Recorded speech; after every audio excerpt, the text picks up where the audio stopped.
प्यारे बच्चों, मैं प्रदीप कुमार कुशवाहा, सहायक अध्यापक, राजकीय जुबली इंटर कॉलेज गोरखपुर से एक बार फिर आप सभी के सामने कक्षा 10वीं के वाणिज्य विषय के साथ उपस्थित हूँ। आज हम लोग इस विषय के अंतर्गत द्वितीय अध्याय अंतिम खाते समायोजनाओं सहित का द्वितीय भाग का अध्ययन करेंगे।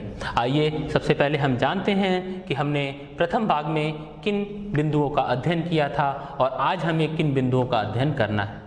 इसके प्रथम भाग में हमने जाना था कि समायोजना क्या है, समायोजना के क्या उद्देश्य हैं और अंतिम रहतिया, अदत्त व्यय, पूर्वदत्त व्यय, उपार्जित आय, अनुपार्जित आय जैसी समायोजनाओं का परिचय हमने और उनके प्रभाव तथा उन पर आधारित कुछ प्रश्नों को देखा था। आज हम लोग इसी क्रम में आगे बढ़ते हुए भाग 2 के कुछ महत्वपूर्ण बिंदुओं पर ध्यान देंगे, जिसमें से कुछ अन्य समायोजनाएं हैं जैसे संपत्तियों पर ह्रास, पूंजी पर ब्याज, आहरण पर ब्याज, अशुद्ध ऋण और या संदिग्ध ऋण के लिए जो संचय होता है, छूट, देनदारों पर छूट के लिए जो संचय है, लेनदारों पर छूट के लिए संचय है तथा दान और नमूने जैसी समायोजनाओं के का परिचय प्राप्त करेंगे, उनके प्रभावों का अध्ययन करेंगे और उन पर आधारित आंकिक प्रश्नों को हल करेंगे।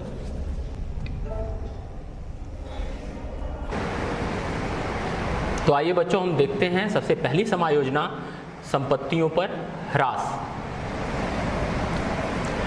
किसी भी व्यापार में व्यापारी विभिन्न तरह की मशीनों का प्रयोग करता है और यह मशीनें साल भर कार्य करने के बाद इनके मूल्यों में कमी आ जाती है और इसके जो मूल्य में कमी आती है वही ह्रास कहलाता है। वही चीज़ यहाँ पे लिखी हुई है, संपत्तियों के प्रयोग करने से वर्ष के अंत में उनके मूल्यों में जो कमी हो जाती है उसे ह्रास कहते हैं।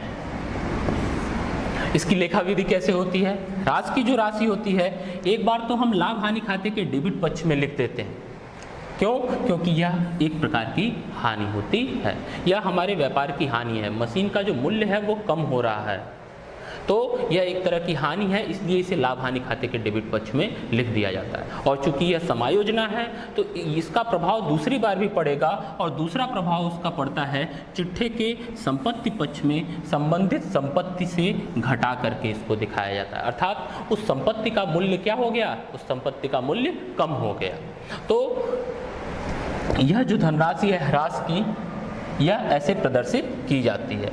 यहाँ पे एक और महत्वपूर्ण चीज़ है, वह यह कि यदि ह्रास की जो राशि है तलपट के अंदर दी गई हो, जब समायोजना में तलपट के बाहर दी गई हो तब तो हम 2 क्रियाएं करेंगे, लाभ हानि खाते के डेबिट पक्ष में लिखेंगे और दूसरी बार संबंधित संपत्ति से घटाकर दिखाएंगे। परंतु यदि वह तलपट के अंदर दिया हो तो इसे केवल लाभ हानि खाते के डेबिट पक्ष में ही लिखा जाएगा।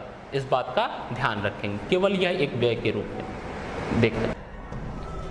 तलपट से लिया गया उद्धरण है, मशीनरी 50,000 रुपये से है, फर्नीचर 8,000 रुपये से है और मशीनरी पर 10% की दर से ह्रास लगाया जा रहा है, जबकि फर्नीचर पर 20% की दर से ह्रास लग रहा है। तो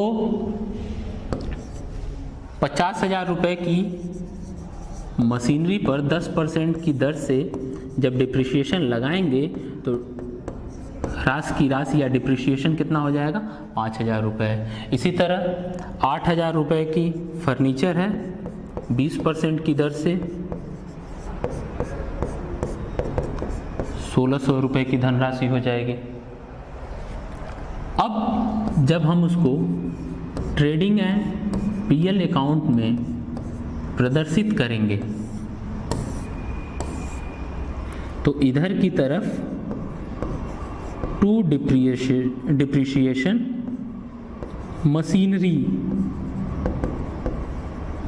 का डिप्रिसिएशन हमने कितना कैलकुलेट किया? 5,000 रुपये और फर्नीचर का डिप्रिसिएशन कितना हो गया आपका? 1,600 रुपये। तो दोनों धनराशि जोड़ दिया हमने तो ये 6600 रुपये से दिखाई जाएगी। आया समझ में? और जब इसी को हम बैलेंस शीट अर्थात आर्थिक चिट्ठे में दिखाएंगे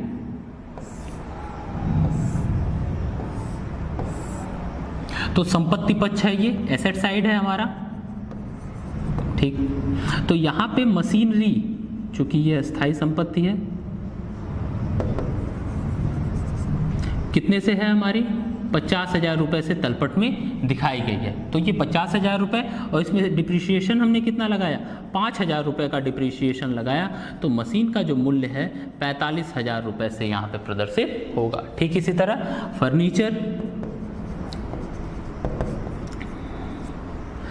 फर्नीचर की धनराशि 8,000 रुपये यहाँ लिखेंगे। 8,000 से यह 1,600 रुपये, 20% है ना, हाँ। तो यह धनराशि जब घटाएंगे तो हमको मिलेगा 6400 रुपये, अर्थात फर्नीचर की वैल्यू कितनी हो गई, 6400 रुपये हो गई। तो इस तरह से हम इसको प्रदर्शित करेंगे। आइए अगली समायोजना देखते हैं। अगली समायोजना है आपकी पूंजी पर ब्याज। पूंजी पर ब्याज, इंटरेस्ट ऑन कैपिटल। व्यापारी द्वारा लगाई गई पूंजी एक प्रकार का व्यापार को ऋण होता है। वह इस पूंजी पर ब्याज चाहता है और जोखिम के बदले लाभ चाहता है। अतः स्वामी को पूंजी पर एक निश्चित दर से ब्याज दिया जा सकता है। देखिए, यहाँ पे हमको सबसे पहले स्पष्ट होना पड़ेगा कि व्यापारी और व्यापार दो अलग अलग चीज़ें हैं। अर्थात व्यापारी जो व्यक्ति है वह व्यापार में अपनी पूंजी लगा रहा है, तो वह व्यापार के लिए एक दायित्व की तरह प्रदर्शित होता है, और यदि व्यापार उस पूंजी पर ब्याज दे रहा है तो यह व्यापार का एक व्यय है। ठीक, तो इसीलिए पूंजी पर जो ब्याज होता है वह हम लाभ हानि खाते के डेबिट पक्ष में दिखाते हैं। क्यों? क्योंकि यह एक तरह का व्यय है और हिसाब से यह एक व्यय है। और दूसरी बारी से चिट्ठे के दायित्व पक्ष में पूंजी में जोड़ देते हैं। पहला प्रभाव तो हमारा हो गया कि लाभ हानि खाते के डेबिट पक्ष में हम दिखा रहे हैं क्योंकि ये व्यय है। दूसरा इसका प्रभाव ये है कि इसे दायित्व पक्ष के पूंजी में से जोड़ करके दिखाते हैं। ऐसा क्यों होता है? ऐसा इसलिए है क्योंकि पूंजी पे जो ब्याज मिल रहा है उससे पूंजी बढ़ रही है। ठीक, तो पूंजी की मात्रा बढ़ गई, वो पूंजी में ऐड हो जाती है, इसीलिए उसको जोड़ करके दिखाते हैं। इस पर आधारित प्रश्न देखते हैं। यहाँ पर पूंजी की धनराशि 70,000 रुपये दी गई है। ठीक है, पूंजी पर 5% की दर से ब्याज लगाया जाएगा। तो 70,000 5%, 70,000 का कितना हो जाएगा आपका, 3,500 रुपये। तो अभी आपको बताया कि ट्रेडिंग एंड पीएल अकाउंट जब बनेगा तो व्यय में to interest on capital account कितने से, 3500 रुपये से दिखाया जाएगा। ठीक, दूसरी बार क्या होगा, अर्थात बैलेंस शीट में क्या करेंगे, बैलेंस शीट में सबसे पहले जब हम कैपिटल दिखाते हैं तो कैपिटल तो यहाँ होगा ही, कितने से, 70,000 रुपये से, प्लस यदि नेट प्रॉफिट या नेट लॉस है वो हम दिखाएंगे ही। क्योंकि ये सवाल छोटा सा है तो इसमें वो सब चीज़ें नहीं दी गई हैं, तो उसके बारे में हम यहाँ पे चर्चा नहीं कर रहे हैं। तो उसको जोड़ देंगे, क्या जोड़ देंगे, इंटरेस्ट ऑन कैपिटल, कितने से, 3500 रुपये से। तो ये कितनी धनराशि हो गई, 73,500 रुपये से हमारी पूंजी प्रदर्शित हो रही है। अब अगली समायोजना हम देखते हैं, आहरण पर ब्याज। देखिए, व्यवसाय के स्वामी द्वारा निजी प्रयोग के लिए निकाला गया जो धन या माल है वह आहरण कहलाता है।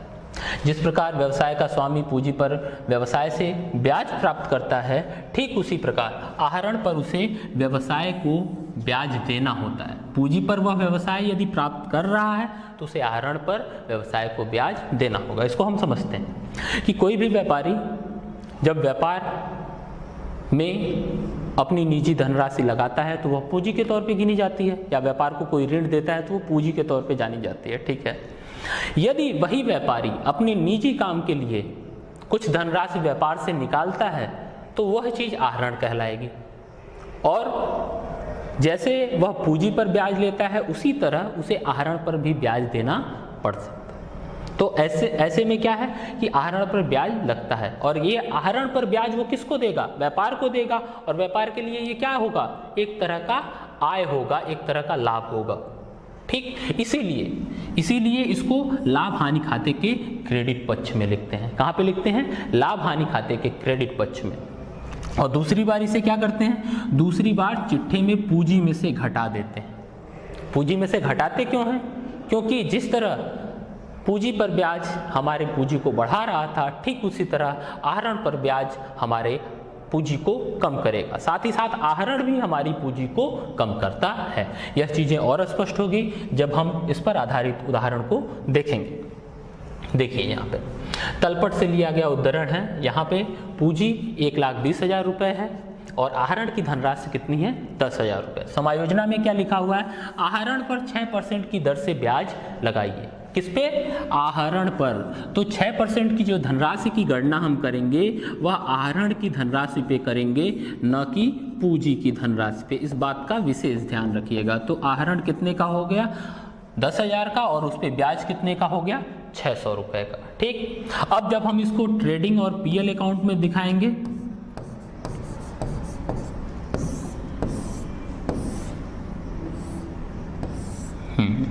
तो यह व्यापार के लिए एक आय है।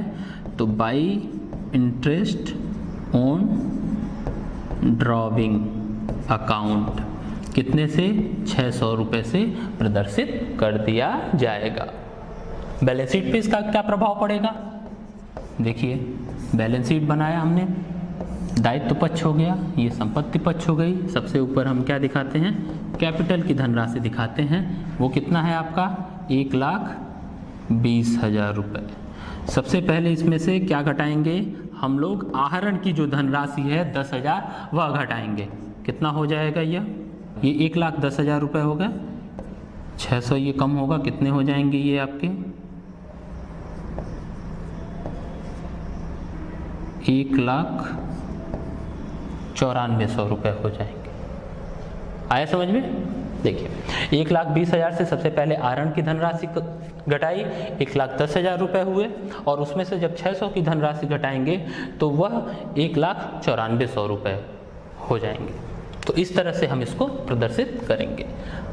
अगली समायोजना देखते हैं, अप्राप्य या डूबत ऋण।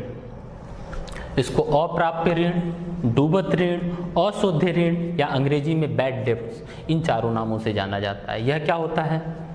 जिन व्यक्तियों को माल उधार बेचा जाता है उन्हें देनदार कहते हैं। ऐसे लोग जिनको हम उधार माल बेचते हैं, या ऐसे समझे जो हमको पैसा देंगे उधार माल बेचने, वो हमारे देनदार हैं। जो हमसे पैसा लेंगे वो हमारे लेनदार हो गए। तो कई बार जो देनदार होते हैं उनकी मृत्यु हो जाती है, या दिवालिया हो गए, या पागल हो गए, या किसी अन्य कारण से वह पूरा भुगतान नहीं कर पाते, और जो राशि देनदारों से प्राप्त नहीं होती है वो पैसा हमारा डूब गया, इसलिए उसको डूबत ऋण या अशुद्ध ऋण या अप्राप्य ऋण कहा जाता है। इसकी लेखा विधि क्या है समझते हैं। डूबत ऋण को एक बार लाभ हानि खाते के डेबिट पक्ष में दिखाते हैं। डेबिट पक्ष में लाभ हानि खाते के क्यों दिखाएंगे? क्योंकि व्यापार के लिए एक तरह की हानि हो गई।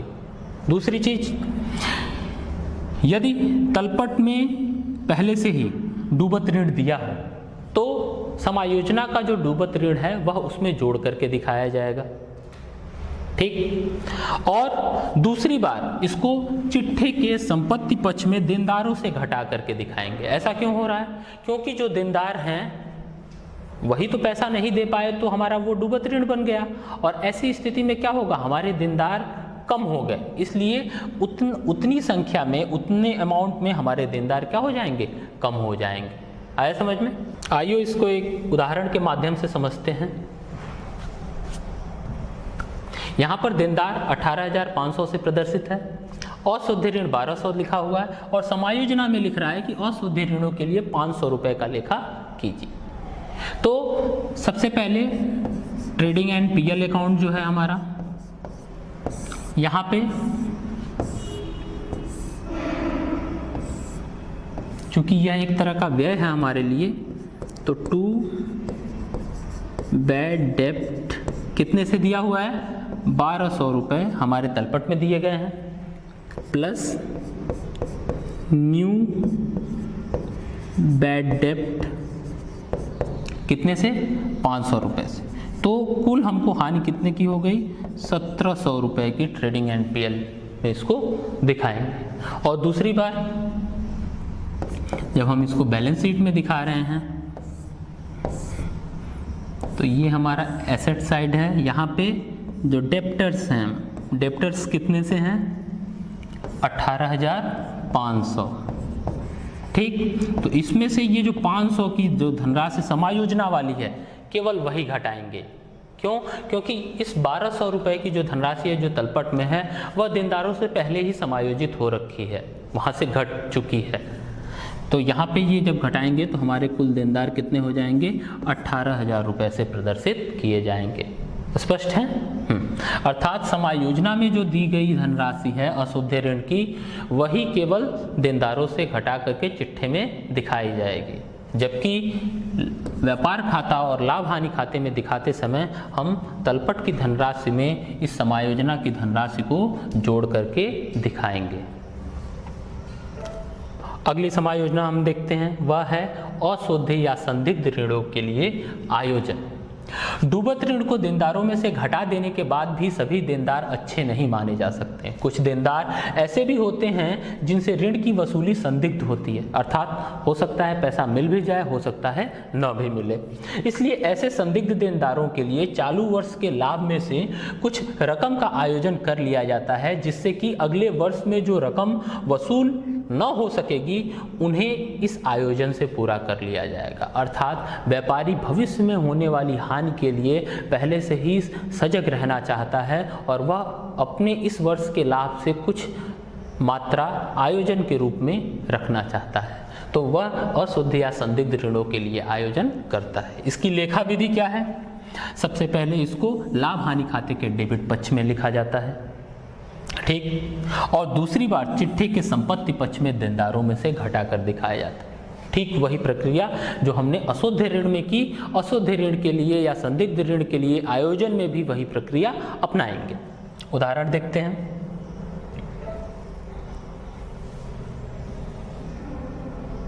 देखिए, अशुद्ध ऋण यहाँ पे 4,000 रुपये से दिया हुआ है पहले से। अशुद्ध ऋण के लिए पिछले जो संचय किया गया था वो 6500 रुपये से प्रदर्शित है और विविध देनदार 70,000 रुपये से दिखा रहा है। लिख क्या रहा है समायोजना में? देनदारों पर अशुद्ध या संदिग्ध ऋण के लिए 10% संचिति कीजिए। 10% की संचिति करनी है, आयोजन करना है। तो सबसे पहले देख लेते हैं कि आयोजन की धनराशि कितनी होगी। वह आपकी 7,000 रुपये हो जाएगी। अर्थात इस वर्ष 7,000 रुपये का हमको अशुद्ध ऋण के लिए आयोजन करना है, जबकि अभी तक हुआ कितने का है? 6500 रुपये का हुआ है। ठीक, अब जब हम ट्रेडिंग एंड पीएल अकाउंट बनाएंगे तो यहाँ पे हमको कुछ चीज़ों का ध्यान देना होगा।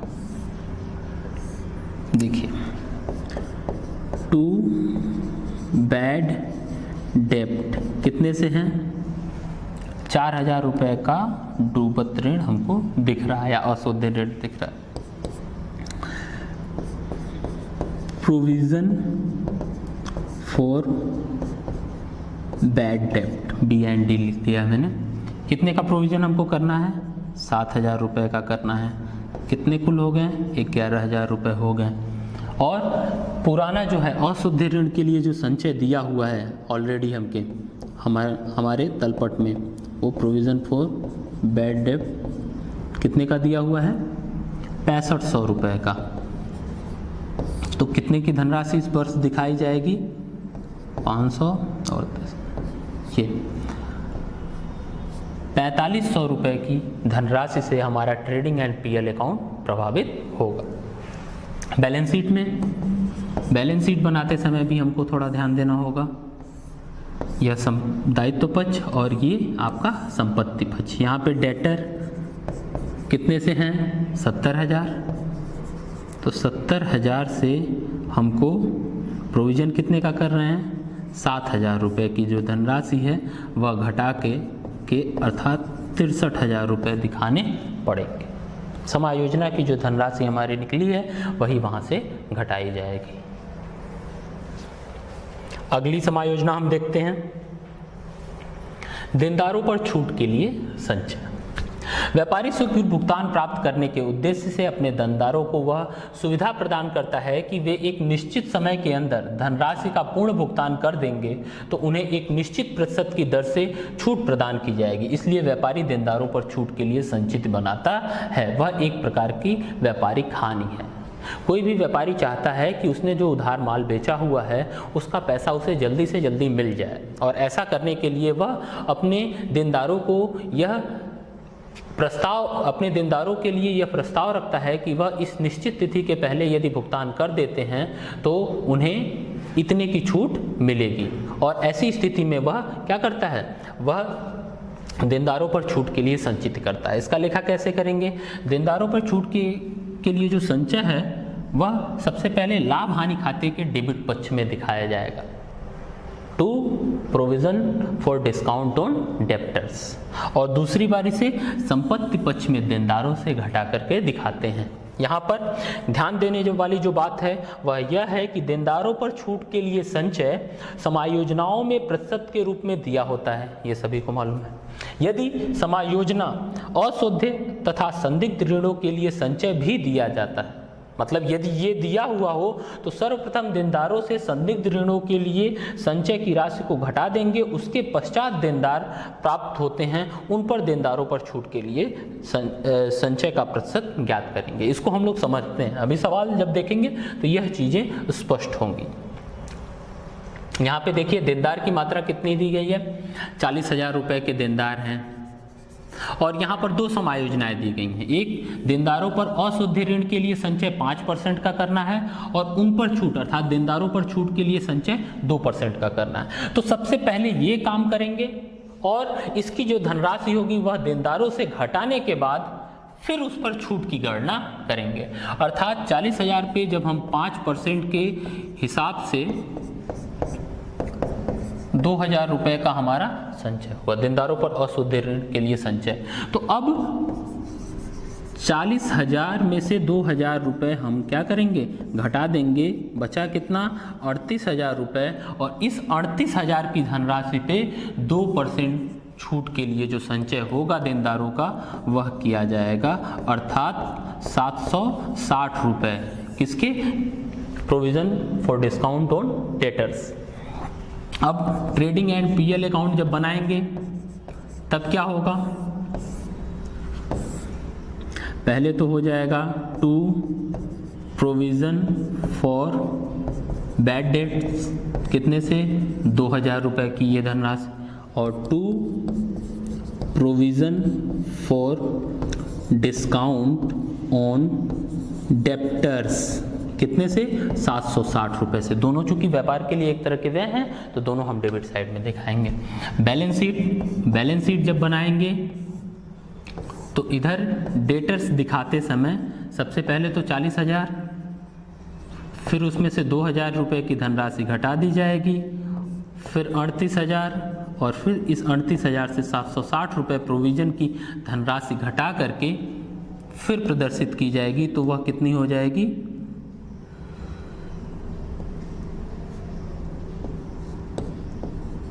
37,240 रुपये हो जाएगी आपकी। ठीक, अगली समायोजना देखते हैं। अगली समायोजना है लेनदारों पर छूट के लिए संचय। ठीक, देनदारों पर छूट के लिए जो संचय है उसी तरह का है। यहाँ व्यापारी देनदारों से शीघ्र भुगतान पाने के लिए छूट देता है, वहीं व्यापारी को लेनदारों पर भुगतान समय से पूर्व करने के लिए छूट मिलती है, और इस प्रकार की छूट व्यापार के लिए एक संभावित आय होती है जो संभव है कि हमको होगी। इसके लिए व्यापारिक लेनदारों पर छूट के लिए संचिति बनाता है। इस प्रकार की संचिति को लेनदारों पर छूट के लिए आयोजन करता है। अर्थात जिस तरह देनदारों पर छूट के लिए व्यापारी आयोजन करता है, ठीक उसी तरह लेनदारों पर छूट के लिए भी आयोजन करता है, और यह व्यापार के लिए एक तरह की आय होती है। अर्थात हमको कुछ भुगतान करना था, अब उससे कम राशि का भुगतान करना है, हमको कुछ डिस्काउंट मिल गया, छूट मिल गई। ठीक, तो लाभ हानि खाते के धनी पक्ष में वह धनराशि दिखाई जाती है, और दूसरी बार आर्थिक चिट्ठे के दायित्व पक्ष में लेनदारों में से घटा के दिखाई जाएगी, क्योंकि अब हमको कम भुगतान करना है तो लेनदारों से उतनी धनराशि कम हो जाएगी। उदाहरण देखते हैं। उदाहरण में लेनदार कितने दिए हुए हैं, लेनदार आपके 25,000 रुपये से हैं प्रदर्शित, और 25,000 में 2% 25,000 का जब निकालेंगे तो वह कुल 500 रुपये हो गए। अर्थात 500 रुपये की जो धनराशि है वह ट्रेडिंग एंड पीएल अकाउंट में पहले किधर दिखाई जाएगी, क्रेडिट साइड में, by provision for discount on creditors, कितने से, 500 रुपये से प्रदर्शित होगी। और जब हम बैलेंस शीट बनाएंगे अर्थात आर्थिक चिट्ठा बनाएंगे तब दायित्व साइड में क्रेडिटर्स कितने से हैं, 25,000 से 500 रुपये की जो धनराशि है वह घटा के दिखाएंगे तो 24,500 रुपये से प्रदर्शित किया जाएगा।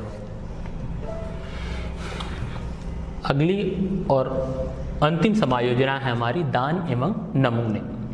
जब व्यापारी व्यापार में से कुछ माल दान और नमूने के रूप में बांट देता है तो यह एक व्यापारी का व्यय माना जाता है। और इसका लेखा कैसे करते हैं, दान और नमूने की जो धनराशि है वह एक बार व्यापार खाते के डेबिट पक्ष में क्रय में से घटाई जाएगी। हमने क्रय हम उसको कहते हैं जो हम बेचने के उद्देश्य से करते हैं। यहाँ पे यह चीज़ें नमूने के तौर पे या दान के तौर पे वितरित कर दी गई हैं।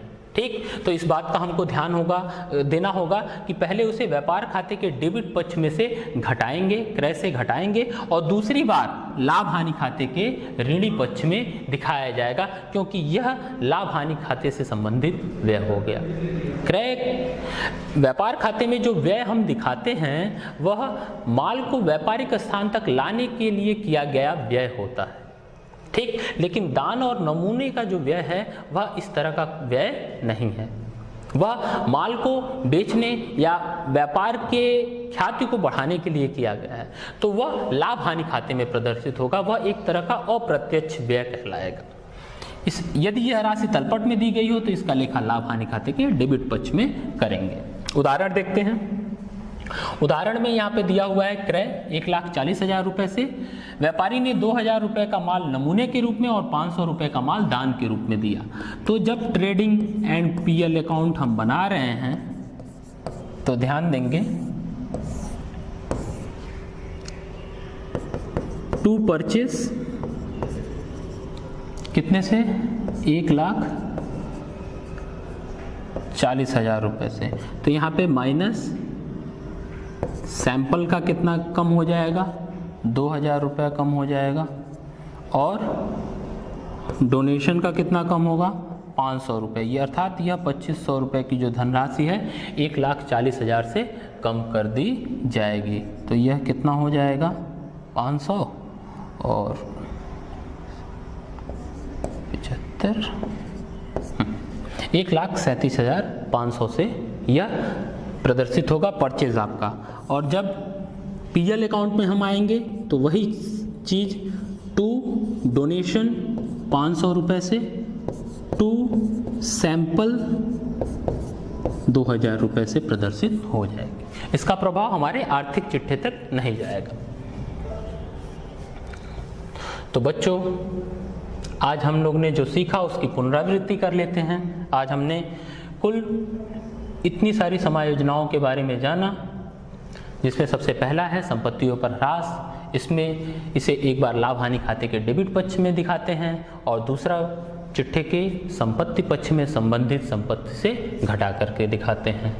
पूंजी पर ब्याज लाभ हानि खाते के डेबिट पक्ष में और दूसरी बार पूंजी में जोड़ करके। क्लियर? आहरण पर ब्याज लाभ हानि खाते के क्रेडिट पक्ष में और दूसरी बार पूंजी में से घटा करके दिखाते हैं। डूबत ऋण लाभ हानि खाते के डेबिट पक्ष में यदि तलपट में दिया हो तो उसमें जोड़कर दिखाएंगे, यदि नहीं है तो हम डायरेक्ट दिखा सकते हैं। और दूसरी बार चिट्ठे के संपत्ति पक्ष में देनदारों से घटा करके दिखाते हैं। डूबत ऋण के लिए जो आयोजन हुआ है वह भी ठीक उसी तरह लाभ हानि खाते के डेबिट पक्ष में और दूसरी बार चिट्ठे के संपत्ति पक्ष में देनदारों में से घटा करके दिखाया जाता है। देनदारों पर छूट के लिए जो आयोजन होता है वह भी ठीक उसी तरह है, लाभ हानि खाते के डेबिट पक्ष में और दूसरी बार चिट्ठे के संपत्ति पक्ष में देनदारों से घटा कर दिखाते हैं। लेनदारों पर छूट व्यापार के लिए एक लाभ है, इसलिए लाभ हानि खाते के धनी पक्ष में और दूसरी बार दायित्व पक्ष में लेनदारों से घटा करके दिखाई जाएगी। दायित्व पक्ष में लेनदारों से घटा के दिखाई जाए। और दान और नुकसानी की राशि एक बार व्यापार खाते के डेबिट पक्ष में क्रय से घटाएंगे और दूसरी बार लाभ हानि खाते के ऋणी पक्ष में दिखाई जाएगी। तो आइए इस पर आधारित एक गृह कार्य का प्रश्न हम देखते हैं और आप इसको हल करने का प्रयास करेंगे। इस प्रश्न में ये पूरा एक तलपट दिया हुआ है, ठीक। हरीश प्लाईवुड की पुस्तकें हैं। 31 मार्च 2020 को उनका वर्ष समाप्त हो रहा है और व्यापार खाता, लाभ हानि खाता और आर्थिक चिट्ठा तैयार करना है। समायोजनाओं को हम लोग समझ लेते हैं। यहाँ पर समायोजनाएं 31 मार्च 2020 को अंतिम रहतिये का जो मूल्य है वो 78,000 रुपये आंका गया है। तो व्यापार खाते की क्रेडिट साइड में पहली बार, दूसरी बार कहाँ पे? आर्थिक चिट्ठे के संपत्ति पक्ष में दिखाया जाएगा। मशीनरी और फर्नीचर पर 5% का ह्रास काटना है, तो लाभ हानि खाते में डिप्रिसिएशन दिखाया जाएगा, दोनों का 5-5% डेबिट साइड में, ठीक है। दूसरी बार आर्थिक चिट्ठे के संपत्ति पक्ष में जब मशीनरी दिखाएंगे तो वह ह्रास की राशि को घटा करके दिखाई जाएगी। फर्नीचर जब दिखाया जाएगा तो उससे ह्रास की राशि को घटा करके दिखाया जाएगा। पूंजी पर 5% ब्याज की व्यवस्था कीजिए, तो पूंजी पर 5% का जो ब्याज है सबसे पहले कहाँ दिखाया जाएगा? हाँ, लाभ हानि खाते के डेबिट पक्ष में दिखाया जाएगा। दूसरी बार कहाँ दिखाया जाएगा? आर्थिक चिट्ठे के दायित्व पक्ष में जब पूंजी दिखाएंगे तो उससे जोड़ करके दिखाएंगे। आहरण पर 5% का जो ब्याज लगाया गया है वो क्या होगा? यह व्यापार के लिए लाभ है, तो लाभ हानि खाते के क्रेडिट पक्ष में, ठीक है। और दूसरी बार पूंजी से यह धनराशि घटा करके दिखाई जाएगी। कहाँ पे? आर्थिक चिट्ठे के दायित्व पक्ष में। और पांचवा है देनदारों पर अशुद्ध या संदिग्ध ऋणों के लिए जो 5% का संचय किया जाएगा उसका क्या होगा? वह सबसे पहले लाभ हानि खाते के डेबिट पक्ष में, ठीक है। दूसरी बार वह आर्थिक चिट्ठे के संपत्ति पक्ष में देनदारों से घटा करके दिखाई जाएगी। तो इस तरह से मैंने आपको समायोजनाएं बता करके समझा दिया, सवाल को थोड़ा सा आसान कर दिया। आशा करता हूं कि यह सवाल आप लोग अच्छे से हल करेंगे और यह पार्ट आपने समझा होगा। धन्यवाद।